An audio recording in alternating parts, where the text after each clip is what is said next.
back to CEOs of the Industry. I'm your host, Jim Eady. Today we have Beau Peterson, Chief Executive Officer at Carthage Veterinary Service. Welcome, Beau. Thanks, Jim. Glad to be here. It's been a good couple of months there. I know we missed you at the World Pork Expo, so we get a chance to connect today. Now, let's get right into it with general industry trends. So over the past 2 years, Beau, what significant trends have you observed in the swine industry? And how has Carthage adapted to support its clients through these changes? Yeah, it's a great question, Jim. The last 2 years have been interesting to say the least, I think, for the pig industry.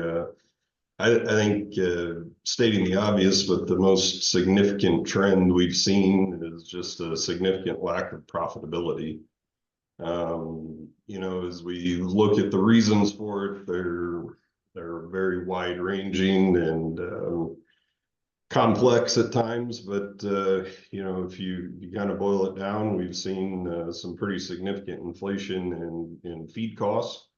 We've seen really significant inflation in labor cost, and labor cost ends up impacting a lot of things that go into the overall cost of production for a pig. And I think in the last 2 years, and really it's been a longer period than that, but the disease pressure in the U.S. and just how certain diseases, particularly PRRS, have changed, has all kind of come together to create a lot of pretty significant headwinds for producers. Our approach to that is as much how we try to approach everything in our business. We try to quickly adapt. We try to anticipate. When you think about the cost side of the equation, we've put a lot of emphasis, especially on nutrition, and making sure that nutrition programs, that either we are developing internally for our clients, or if we're working with a client who uses another nutritionist, we're trying to offer support there, that their nutrition programs actually fit their system and their overall goals. There's no such thing as one size fits all in any of this. Labor cost, labor's always been a tough one for the industry, obviously, but I think as you see the cost of labor increase, it becomes more and more and more important to make sure that you are getting the right people into the roles in the farm, and then retaining them so that your investment in that development doesn't get wasted. We've really the Carthage system, I think, has done a really nice job of creating a pipeline of people from Mexico that come in on the TN visa program.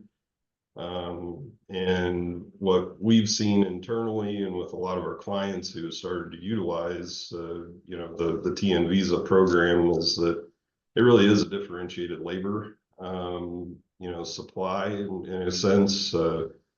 The people that come on that visa are highly educated, they're highly motivated. And with that comes a different level of responsibility for development and what you have to do to continue to retain them. And so we put a lot of focus on training, really working with those people to make sure that they're learning the ropes to begin with, but then getting on a development path so that they can see more of a future in the business and also with our clients.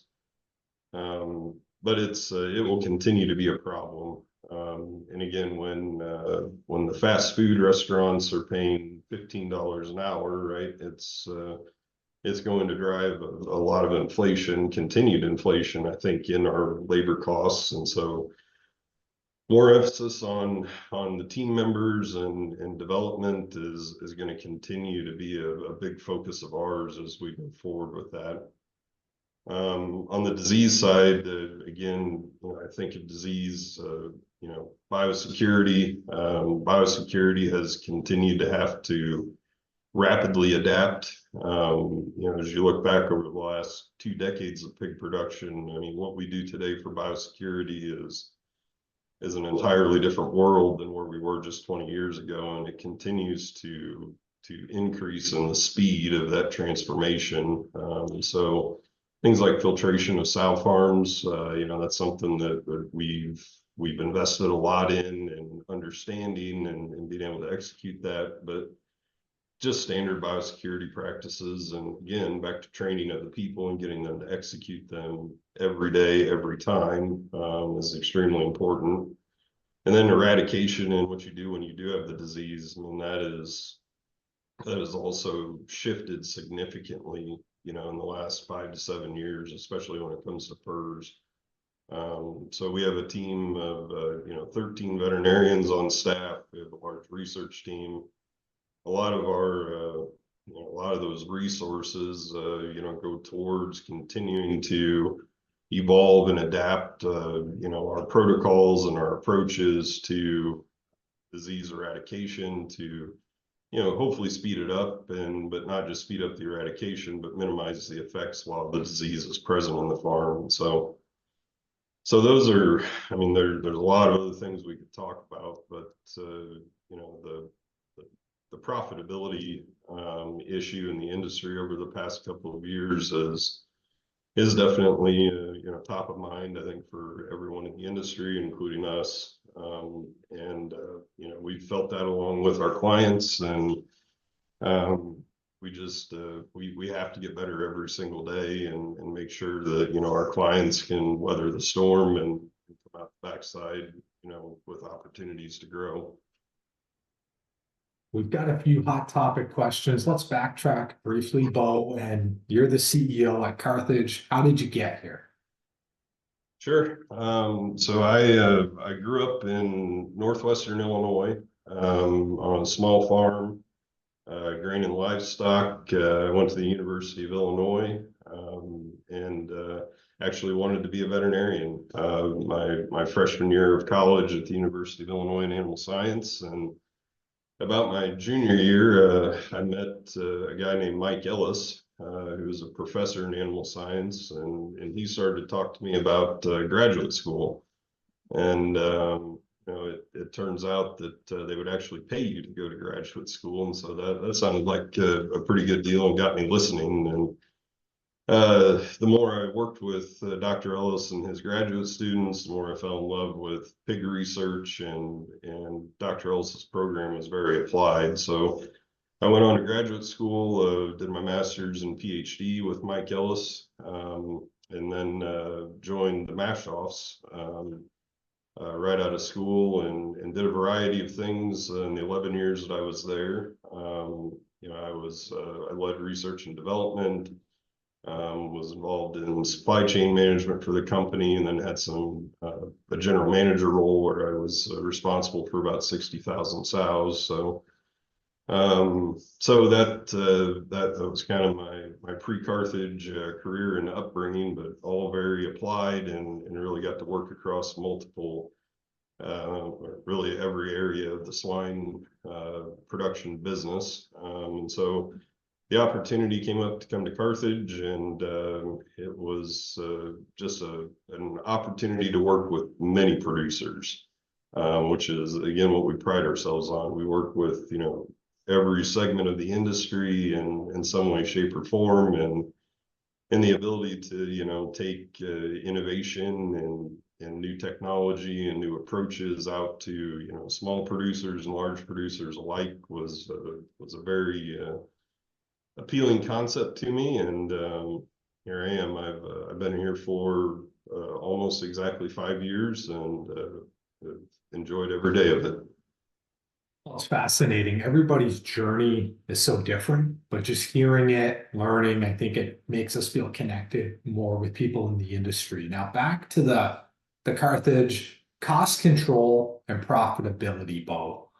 How does Carthage approach cost control while optimizing profitability? And can you share some specific strategies or innovations that have proven effective? Sure. Yeah, that's optimization of a pig production system is, again, I've spent my whole career trying to trying to master that. It's difficult, and it's difficult because it changes constantly. I think when we think about it, when we think about optimizing profitability, cost control is one component of that. And if you're truly going to optimize a pig production system, you have to understand all of the components of the system. It's not just the health of your pigs. It's not just your nutrition program. It's not the genetics you use. It's not, types of barns and facilities you have. It's really how those things all interact together. And that's something that I think, we have a large research and development component within the business. That team, I think, is about it's 17 people today, and a lot of what they do is trying to continually further our understanding of the biology of all of those interactions of the different components of a pig production system. And so, when you think about, approaches and things that we do, I mean, that is a big part of it. We're continually trying to further our understanding of, the biology, and then the economics have to be applied to that as well. And so, again, if you're going to optimize anything, especially in a biological system, right, it's a biology and an economic model that has to be mashed together. And I think that's something that we do very well here at Carthage. Our name is Carthage Veterinary Service, but I like to say we're a lot more than just a veterinary clinic, right? We have we have nutritionists on staff. We have people who focus on genetic programs. We have, very, very good practical production people throughout the company. And, we really try to, connect the dots and put the pieces together in the context of the client that we're working with, right? Because, client A might have a particular equation that optimizes their profitability, but client B, it could be completely different. So we have to constantly adapt that. But when you understand the parts and the pieces, you can put it back together in the context of the client. So I think, some of the nutrition strategies we use are good examples of that. We have clients of our nutrition program that that feed corn soy diets, right? They don't have a good source of alternative ingredients, and so they largely feed corn soy. We have some clients who feed an incredible amount of byproducts, from bakery meal to dog food to you name it, right? Whatever they can essentially get their hands on, they find a way to feed it. And so being able to, again, understand the economics, apply the biology of those things within a nutrition program, and the cost of the ingredients that they're pulling in, we customize it to those producers. We call our nutrition prescribed nutrition, right? Because it's got to fit within the system. It's not just the Carthage program, it's our client's program. So tons of opportunities for those things. I mean, that's one of the examples, I would say, Jim. And then how does that lead into the importance of data, Beau? Yeah, that's data is something that and data analytics, just for lack of a better term, is something that we have invested very heavily in here over the last 5 years at Carthage Vet Service, Jim. My personal view of it, there have been disruptive technologies in the pig industry.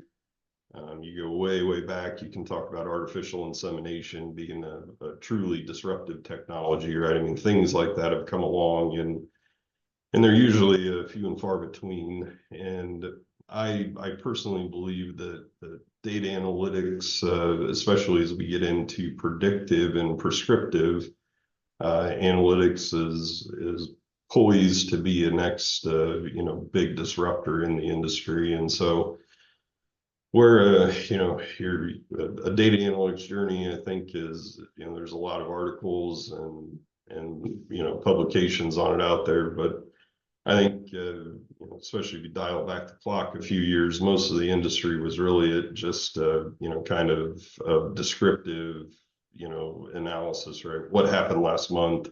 What happened last week? If we were lucky, we knew what happened yesterday, but typically we were usually a week lagged. We've really tried to go, to the next step of creating more of a business intelligence platform.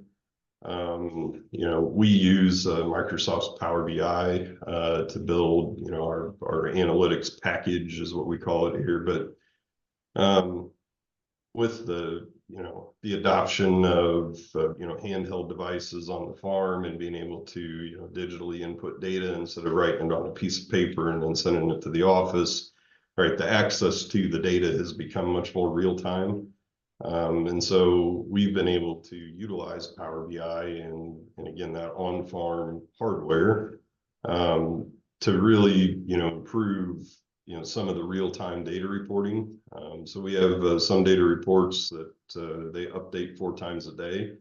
And so they're almost, they're as close to real time as we've seen. And then with Power BI and just the capabilities of the visualization components of it, you can really create some true business intelligence reports that connect dots that don't typically get connected in like the old KPI reports. Recently, we actually just hired a data scientist, just finished his PhD in data science at University of Missouri. His name is Dr. Caleb Groman. So we're continuing to make those types of investments too, that our next steps are to get into the predictive analytics space. And again, our approach to it is that it has to be very practical.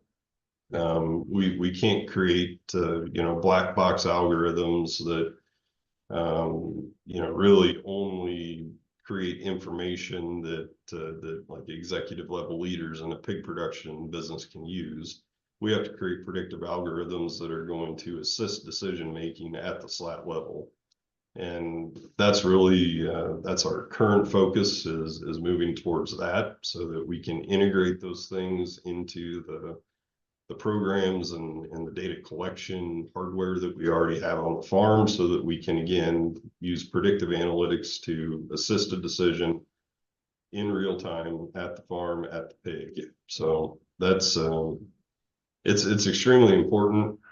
It's always been important. It's just we've always been so far behind on when we've actually been able to see the data and know what happened.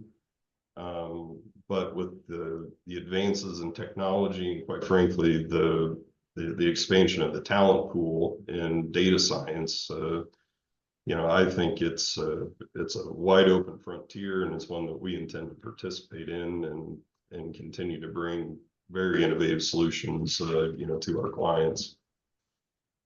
So what about the holistic system approach? So Carthage emphasizes a holistic approach to swine production rather than self-optimizing individual parts. How do you ensure that all aspects of the production system work together to achieve optimal results, Beau? Yep. The first answer to that, Jim, is you make sure people are communicating. I think throughout my career, I've witnessed and I've done it myself, right? Sub-optimization within my particular area of expertise. So, you have there's the old saying, everything looks like a nail to a hammer, right? And so we at Carthage try to view ourselves as more of a shop, right? That has all the tools in it, and we bring the shop when we come to the farm. And so I think again, it's human nature to an extent that if I'm a nutritionist, I'm going to think first and foremost about nutrition. If I'm a veterinarian, I usually think first and foremost about health. If I'm a production management person, I think about people and executing processes. And the reality is that again, like I said before, I mean, all those things work in concert, and they are dependent upon each other. and the outcomes of the strategies we put in place within those different areas are extremely dependent upon how the other ones are put together and being executed. And so that's something we put a lot of emphasis, and we dedicate time to making sure that the people within those disciplines in our business are communicating, are going to the farm together. That's probably one of the, if you want to talk about a secret sauce in all of it, if I'll go back to the veterinarian and the nutritionist, right? They've historically had a strained relationship in the industry, right? But when you get the veterinarian and the nutritionist on the farm looking at the problems together, the solutions that they come up with together are, it's exponentially better than what they would have done on their own. And so that's again, it's part of our core values, is that the solutions we provide to our clients have to be grounded not just in science, but they have to be grounded in practice, right? We go and look at the pigs. We go and look at the barns. We talk to the people who are actually taking care of the pigs. We understand the problems, at that level. So then we can bring to bear all the resources we have within our company to provide a holistic solution that, is working on a problem that is well understood.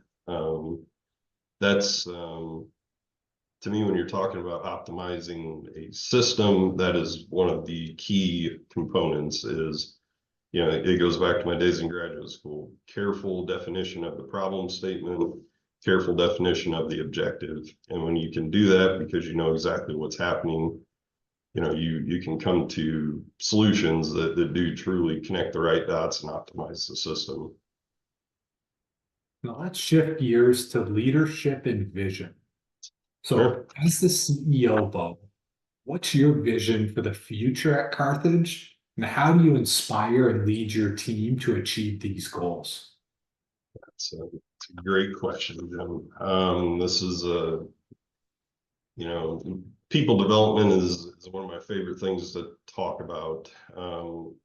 Our vision at Carthage, my vision for Carthage in the future is that we continue to innovate while remaining grounded in those practical realities of what the producer faces, right? We have to bring solutions, and we have to be thought leaders for our clients. And we have to do that also in the context of what is ever more becoming a global industry, right? So again, our business has evolved immensely over the last 40 years, starting out as essentially a one or a two-man swine veterinary practice back in the early 80s to what it is today, where we really offer, just about every service that a producer, could need. And so that's something that we, as we think about the future, we're going to continue to not only improve the services we have, but look for what is next, right? What is the next thing that producers are going to require, and that and that we should develop a competency to bring it to them. The way that we execute that vision is through the people. When you think about inspiring people, my job is to really continue to paint that vision. But more importantly, it's to help them understand the purpose behind the vision, right? When people understand purpose, it makes it really easy to get inspired. We're extremely fortunate here to have an incredible group of people at Carthage Veterinary Service. I think we have one of the best teams in the industry, and we just we have a lot of strong leaders as well. That's one of my primary roles and goals in life, is to develop leaders. I need, if I have people around me that are better than I am, right, we're going to move a lot faster. And so it's something, I'm a firm believer in it. We put a lot of emphasis on it, but just, leadership development, business competency development. We spend a lot of time on that here, because it's the most important thing we have, right? We're a company that's made up of people, and it's our most important, quote unquote, asset as a company, and we have to spend a lot of time developing it and nurturing it. The other thing I would tell you, and again, this is just a firm belief of mine, if you want people to be inspired and you want people to latch on to a purpose and really go and drive it, you have to give them true ownership in it. And so that's,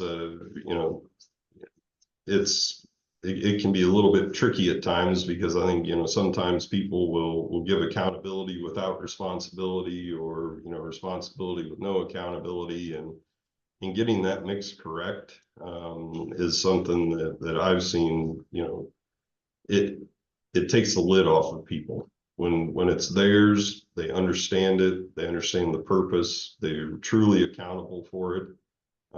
At the end of the day, they will go further and faster than you ever dreamed they would. And so it's kind of one of our, it's a core value within the company of just being transparent about everything from the financials of the business to, the problems or the opportunities that we have ahead of us. Our leadership team is very in touch with those things.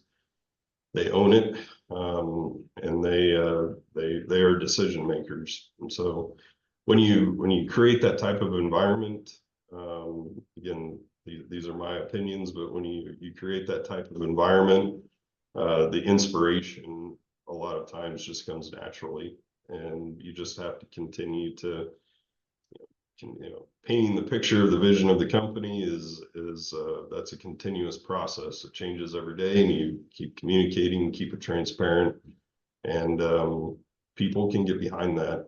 And it's when they're running, you stay out of their way. So What kind of leader are you, Beau? uh, that's I like to think of myself, Jim, as a servant leader. I wake up every day, and I think about what I'm going to do for my team, not what I need them to do for me. And it's again, I think a lot of people say that, right? It's not a new concept of servant leadership, but it's always been important to me. I think I'm not a flashy leader. I mean, I don't like to get up and give the fire and brimstone type talks to people. It's we just communicate. I'm very transparent. It's if there's a problem, we talk about it.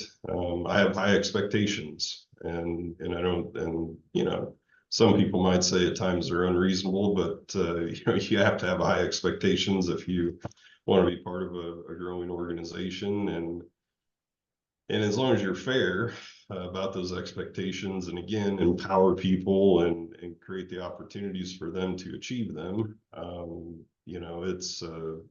it really, I think, creates a dynamic and fun place to come and work and have a career. So like I said, to sum it up, I really do. I think myself as a servant leader. Listening is something that I continually work on every single day of my life. But you have to listen, you have to understand, and then you have to not tell people what to do, but help them develop in such a way that they can figure it out themselves. So what about the innovation and technology? We've seen the rapid advancement of ag tech in the swine industry. How does Carthage stay on top of it? And is there any new technologies or practices that you're integrating for success? Yep. I think of innovation and technology in two ways, Jim. The first way is obviously what you're talking about, right? The new and the new gadgets and things that have come to the market, and there's been a lot of them, and a lot of them are really great. I think, you know, where most innovation comes from, you know, probably not just in our industry, but really, you know, throughout the world is also figuring out how to use older technologies in different ways, or, you know, improve things or think about them differently. And so we we we keep our fingers on the pulse of that new technology. I mean, all the stuff that's coming. Again, a lot of that comes through our R&D team.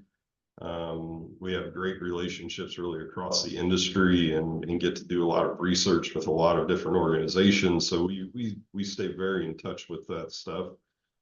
We're also not afraid to you know, go put something in a barn. Right. You know, as an example, like the Sound Talks cough monitors, right?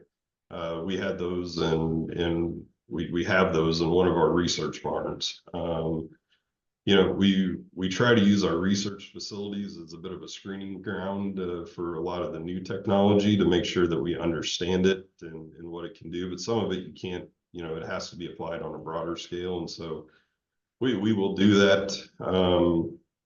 I would say that again, we always look at it through the lens of, can our clients actually utilize it, right? And so a lot of the new technology, again, you know, when you think about things that require Wi-Fi, you know, within a barn, a lot of our clients, you know, some of our clients don't have internet at the site, let alone Wi-Fi throughout their entire sow farm. So that's you know, we always try to right size it and look for the places where we can actually be successful with it. I think, you know, when we think about, you know, some of the stuff that has had a pretty big impact on our business, you know, over the last 5 years, you know, getting digital devices into the sow farms has been you know, that's been a pretty big game changer, right? We weren't the first to do it by any means, but you know, we've you know, the Carthage system, and a lot of our clients are now at that point. And a lot of the farms, every one of the employees on the farm, you know, has some kind of digital device with them all day long. And so, you know, the first thing that created, again, was the opportunity to have real-time data and real-time metrics and monitoring of performance on a daily basis. But you know, that is quickly continued to evolve into utilizing you know, programs like PigFlow, where, you know, we can now direct the work you know, of the people on the farm, utilizing the handheld, and you know, the ability to just communicate, right? When you're on a 6,000 sow farm, I mean, that there's a lot of ground to cover to get around and talk to everyone. And so just being able to communicate has been a bit of a game changer. It all sounds really simple, you know, in the context of the outside world, if you will, because we've all had cell phones for so long. But you know, getting past that, you know, and getting all of that integrated, getting Wi-Fi into the barns, I mean, that will continue to create opportunities for technology to, you know, rapidly advance in the farms. But you know, it's, you know, creating the visibility. Again, I guess I go back to, you know, data. Most of the new technology that's come along, it creates data. And when you look at that data that the new piece of technology is creating in a vacuum, you know, it doesn't tell you the whole story. It tells you part of it, and usually it's valuable. But you know, one of the things that we're working very, very hard on is, you know, data integration, because you know, we have data that comes at us from multiple places, often through disparate you know, information collection platforms, and being able to integrate all of that together, you know, into you know, a common, you know, kind of transcribed database that relates it all to the right farm or the right pig or whatever it is you know, it's a fairly monumental task. And so that's something, again, we have a couple of database developers on staff here that's what they work on. And that is where I think, these types of technologies are really going to continue to change the game. When we can look at, the environmental monitoring in the context of, real-time accurate feed disappearance and water disappearance, and hopefully someday, the weights of the pigs in the barn that's being measured by a camera system. Now we start to get a holistic picture, and we can really make some, precision management type decisions with it. But that's got to get integrated, and I think that's that is a piece of technology that isn't quite there yet in the industry. And like I said, something that we're working on, and collaborating with people to continue to make that better. So looking ahead, we're almost at the Carthage Conference. Just give me a little bit of insight, the details, topics, what people can expect, Beau. Yep. No, we're really looking forward to it. It's August 27th in Quincy, Illinois. And the theme for this year's conference is built with grit. We always try to come up with a theme for it that's either related to the content or related to something that's going on in the industry. And we landed on built with grit because of where we started this conversation. Right, the last 2 years have been difficult to be pig producers in the U.S. And so the people that come to our conference are I mean, they're producers. They're our clients. They're the people that we work with day in and day out, and they have built businesses with a lot of grit, especially in the last couple of years. And a lot of what our conference is about this year, Jim, is just we always keep the content in our conference extremely practical. We want the people who come to the conference to be able to leave there and the next morning go to their farm and implement something they learned. So a lot of it is going to be about, just ways that you can, again, reduce cost, optimize your profitability, real practical solutions that they can take to the farm and make it better, the following day. We have a research breakout session. So our director of research, Dr. Dustin Bowler, is actually going to lead that. And he's actually assembled what I think is a really great agenda for that particular session. That's not just research that we've done here at Carthage, but research that we've partnered with others on, research that's been done in other institutions, and we're trying to bring it together and just, use it as a platform, again, very practical in nature. Here's some research trials that have recently been completed that, hopefully change the way you think about your operation a little bit. We have another big session on human capital. I mean, just, talent development, talent retention, recruitment. We've been doing that for the last 2 or 3 years, actually dedicating a breakout to that. And it's been, the attendance in that and the feedback on it has been outstanding. So the other thing that we're doing with our conference this year that we've never done before, we've always had a Spanish language breakout session. But we're bringing a translator in from Mexico that we've actually worked with extensively in Mexico to do simultaneous Spanish translation during the main sessions of our conference. And so, again, back to, as we watch the evolution of the talent pool within the pig industry, there are a lot of people out there who are hungry for information, but English isn't their first language. And so we're hoping that by offering that we'll be able to create an opportunity for those people to come and get more out of the conference, just because they can listen to it in their native language. So we're really looking forward to it. I think the agenda is coming together. It'll be distributed here relatively soon.